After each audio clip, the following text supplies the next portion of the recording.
एक परिवार के घर में 15 महीने की बच्ची सुबह की अपनी एक साधारण दिनचर्या का पालन करती है। वो आध्यात्मिक गुरु साईं बाबा की एक धार्मिक किताब खोलती है जिसमें उसे प्रधानमंत्री नरेंद्र मोदी की तस्वीर मिलती है।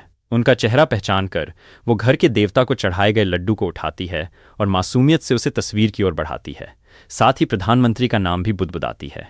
बच्ची के दादा अभिनेता सुनील शेट्टी इस सहज पल को उसी गर्व के साथ देखते हैं जैसा कोई भी दादा दादी बच्चे को चेहरे पहचानना सीखते हुए देखकर महसूस करता है।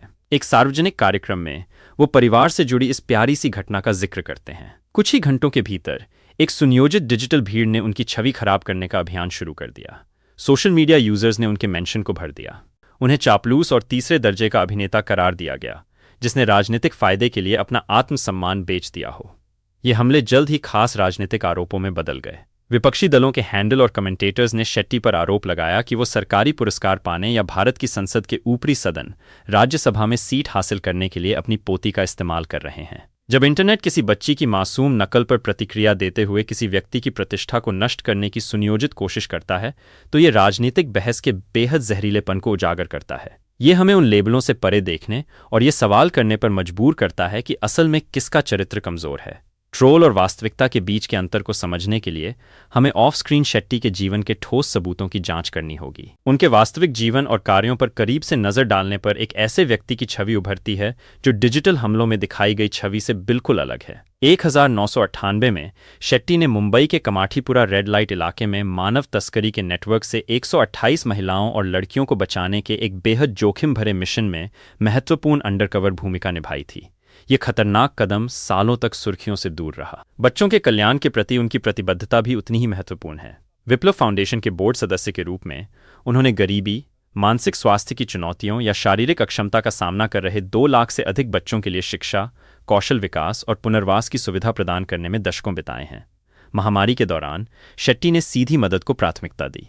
जब मुंबई के डिब्बे वाले, जो टिफिन पहुंचाने का काम करते हैं, लॉकडाउन के कारण बेरोजगार हो गए तो उन्होंने उनके परिवारों की मदद के लिए राशन और खाद्य सामग्री की भारी खेप का इंतजाम किया। इंटरनेट पर आलोचक उनकी एक्टिंग पर राय देने के लिए आज़ाद हैं, लेकिन उनका साबित हो चुका रिकॉर्ड दिखाता है कि उन्होंने अपना करियर सबसे कमज़ोर लोगों की जिंदगी बचाने और उनकी शिक्षा के लिए समर्पित किया है। फिल्म इंडस्ट्री में शेट्टी को सब अन्ना या बड़े भाई के तौर पर जानते हैं। उन्होंने 30 सालों में मुश्किलों का सामना कर रहे साथियों के लिए चुपचाप आर्थिक और भावनात्मक सहारा बनकर ये पहचान बनाई है। सलमान खान जैसे बड़े स्टार्स ने भी माना है कि अपने शुरुआती संघर्ष के दिनों में शेट्टी ने ही उन्हें इंडस्ट्री में बनाए रखने के लिए आर्थिक मदद दी थी।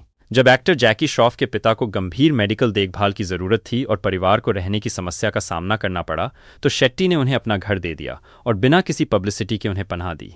उनकी दरियादिली इंडस्ट्री के सबसे कम वेतन पाने वाले कर्मचारियों तक भी पहुंचती है। बैकग्राउंड डांसर, स्पॉट बॉय और लाइट टेक्नीशियन के बच्चों की शिक्षा के लिए पैसे देने का उनका लंबा इतिहास रहा है। वे अक्सर बिना नाम बताए मदद करते हैं ताकि उन बच्चों को वे मौके मिल सकें जो उनके माता पिता को नहीं मिले थे।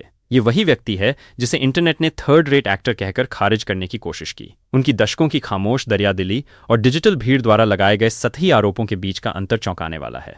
अगर हम इस गुस्से को तुलनात्मक नजरिए से देखें तो एक वैचारिक दोहरा मापदंड साफ दिखाई देता है। सोचिए कि वही डिजिटल इकोसिस्टम तब कैसी प्रतिक्रिया देता है जब मशहूर हस्तियां राजनीतिक विपक्ष के नेताओं की तारीफ करती हैं।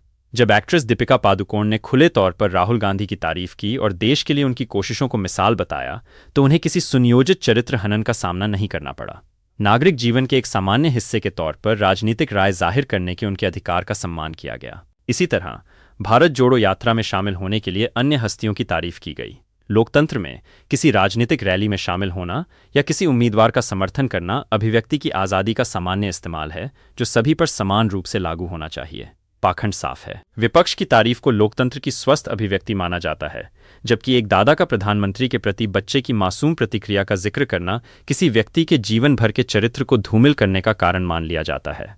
सबसे बड़ी विडंबना फिल्म इंडस्ट्री की अपनी चुप्पी में है। शेट्टी के बड़े भाई होने और कई साथियों की मदद करने के बावजूद बॉलीवुड में अभिव्यक्ति की आज़ादी के स्वयंभू चैंपियन तब चुप रहे जब एक डिजिटल भीड़ ने पारिवारिक कहानी को लेकर उन पर हमला किया। इसके अलावा कांग्रेस पार्टी का आज उनका मजाक उड़ाना भी एक ऐतिहासिक विडंबना है। 2005 में उनके युवा विंग ने शेट्टी को पूर्व प्रधानमंत्री के नाम पर रखे गए Rajiv Gandhi national quality award से सम्मानित किया। ये पूरी घटना आज की सार्वजनिक बातचीत के तौर तरीकों के बारे में एक चेतावनी है। जब 15 महीने की बच्ची की मासूमियत का इस्तेमाल उसके परिवार पर हमला करने के लिए किया जाता है और किसी व्यक्ति के जीवन भर के समाज सेवा के कामों को सिर्फ राजनीतिक फायदे के लिए नज़रअंदाज कर दिया जाता है, तो सम्मानजनक बहस की गुंजाइश खत्म हो जाती है।